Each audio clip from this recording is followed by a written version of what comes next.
9వ అధ్యాయం 1వ వచనంలో, మరియు ఆయన అంటే యేసుప్రభు అంటున్నాడు, ఇక్కడ నిలిచి ఉన్న వారిలో కొందరు దేవుని రాజ్యము బలముతో వచ్చుట చూచు వరకు మరణము రుచి చూడడని మీతో నిశ్చయముగా చెప్పుచున్నాను. హల్లెలూయా. అంటే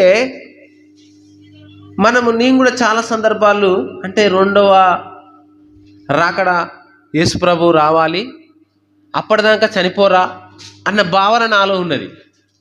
కానీ దాని అర్థం అది కాదు. ఇక్కడ నిలిచి ఉన్న వారిలో కొందరు దేవుని రాజ్యము బలముతో వచ్చుట చూచు వరకు మరణమే రుచి చూడరని మీతో నిశ్చయముగా చెప్పుచున్నానని చెప్పాడు యేసుప్రభు. దేవుని రాజ్యము బలముతో ప్రభావముతో వచ్చుట చూచు వరకు కొందరు చచ్చిపోరని ఉన్నది. మరి ఇప్పటికీ యేసుప్రభు రాలేదు. దీన్ని ఎట్లా అర్థం చేసుకుంటాం? Note this point. దీన్ని క్వశ్చన్ మార్క్ వేసుకోండి మనసులో. దేవుని రాజ్యము బలముతో వచ్చుట వరకు చూచుట వరకు మరణము రుచి చూడడానికి మీతో నిశ్చయముగా చెప్పుచున్నాను. హల్లెలూయా.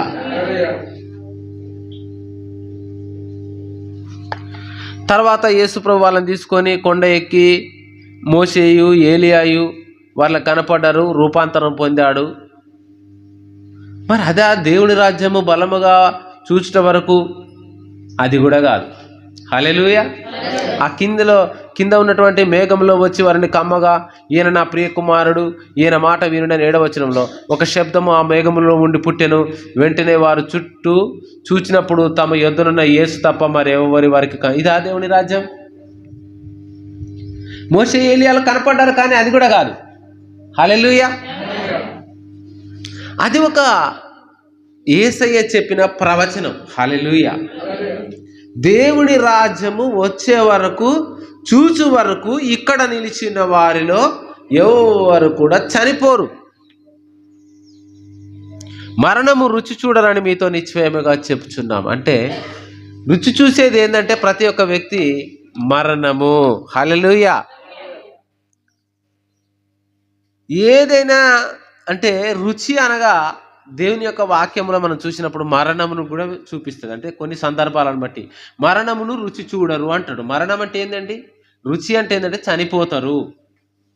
మరణము రుచి చూడరు. హల్లెలూయా. అయితే ఇదే వాక్యాన్ని మనం యేసుప్రభు చెప్పినది ఏంటంటే ఈ మాట. హల్లెలూయా. అపోస్తుల కార్యములు ఇక్కడ ఆ మాట వివరణ మనకు అర్థమవుతుంది. ఆ మాట వివరణమా ఏంటిది? ఇది యోవేలు ప్రవక్త కూడా చెప్పాడు. ఇప్పుడు అర్థమైపోయి ఉంటుంది. అయితే ఇక్కడ 17వ వచనం చూడండి.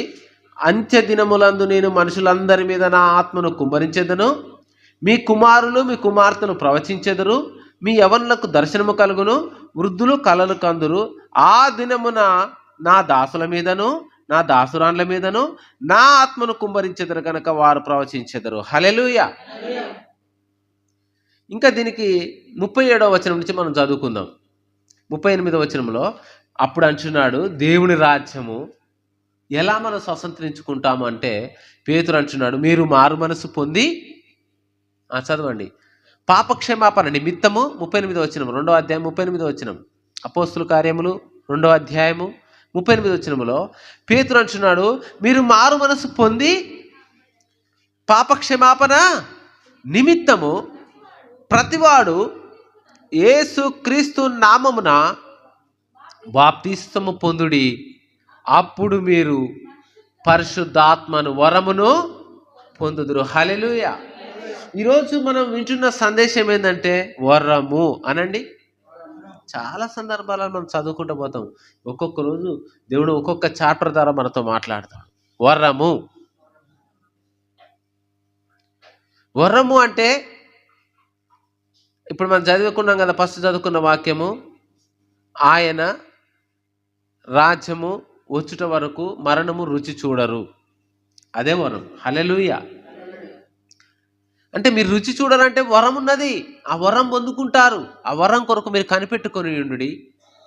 ఇదిగో యెరూషలేములోనే ఉండాలి. మీరు ఆ వరాన్ని పొందేంత వరకు మరి ఆ వరం ఎంతమంది పొందుకుంటున్నాం? అయితే ఆ వరం పొందుకున్న వారు కొంతమంది ఉన్నారు దేవుని బైబిల్లో. దేవుని స్తోత్రం, హల్లెలూయా. ఆ వరం పొందుకోవాలంటే పాత నిబంధన గ్రంథంలో మనం చూసినప్పుడు ఆ వరము నిలిచి ఉండలేదు. హల్లెలూయా. ఆ వరము నిలిచి ఉండలేదు. పాత నిబంధన గ్రంథంలో పరిశుద్ధాత్మ దేవుడు వచ్చాడు, వెళ్ళిపోయాడు.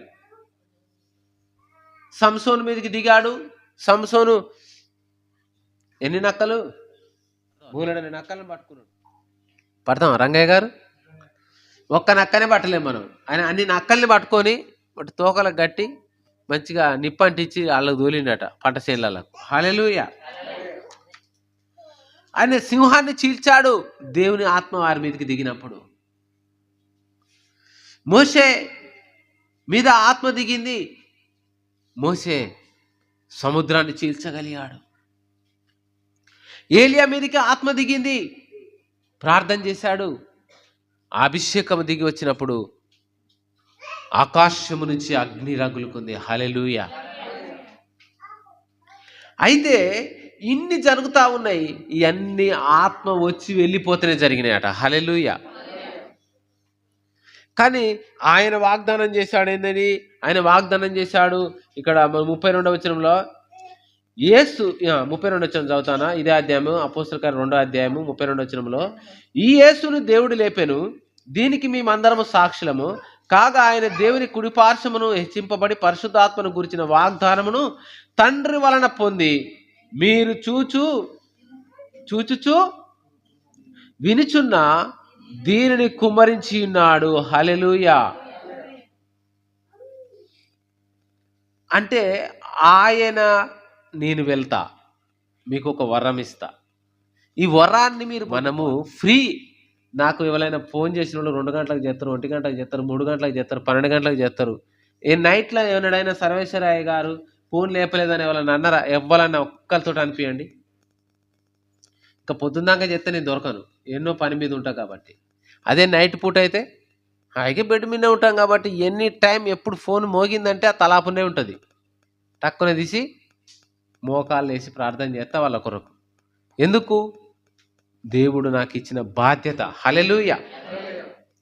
అయితే ఇక్కడ చూద్దాము, పరిశుద్ధాత్మ వరమును మీరు ఎలా పొందుకుంటారంటే బాప్తీసం తీసుకుంటే పొందుకుంటారంట. చాలామంది అంటారు, నేను 2 సార్లు బాప్తీసం తీసుకుంటా, నాకు వరం రావాలంటే రాదది. యోహాను భక్తుడు ఒక మాట అంటాడు, ఇదిగో నేను నీకు నీళ్ళలో మీకు బాప్తీసం ఇచ్చుచున్నాను, కానీ నీళ్ళలో తీసుకుంటే రాదట బాప్తీసం. నీళ్ళలో మనం పొందాలి. మారుమనసు నిమిత్తం యేసుక్రీస్తు మన కొరకు చనిపోయాడు, ఆయన రక్తం కార్చాడు కాబట్టి నమ్మి బాప్తీసం పొందేవాడు రక్షింపబడును, నమ్మని వారికి శిక్ష విధింపబడనున్నది. నమ్మిన వాడిని నీళ్ళలో మునిగి లేచినా నాకు పరిశుద్ధాత్మ వస్తుంది అనుకుంటే నో ప్రాబ్లం, రాదట్లా.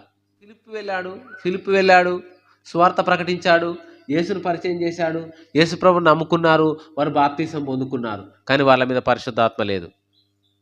మరి ఇదెందుకు ఇలా జరిగింది? అప్పుడు పేతురు వెళ్ళాడు, వారికి ప్రార్థన చేశాడు, వారి మీద చేతులుంచాడు, వారు పరిశుద్ధాత్మను వరమును పొందుకున్నారు. గట్టిగా చప్పట్లు కొడదాం. హల్లెలూయా. అంటే పరిశుద్ధాత్మ వరాన్ని మనం పొందుకోవాలి. ఈ మనం వినే వాక్యం ఏంటంటే వరము. హల్లెలూయా.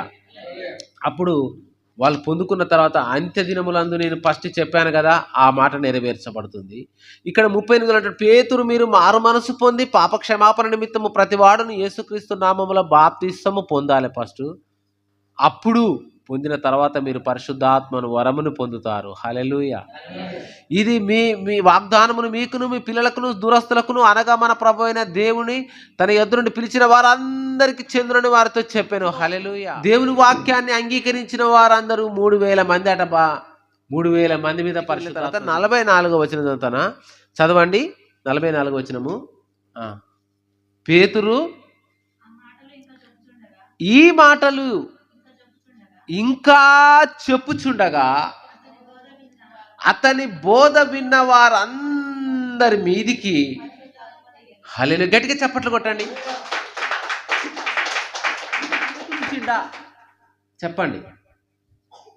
ఇక్కడ చేతులు ఉంచలే, అక్కడ అంటున్నాడు ఎంతమందికి అయితే వినబడతాందో.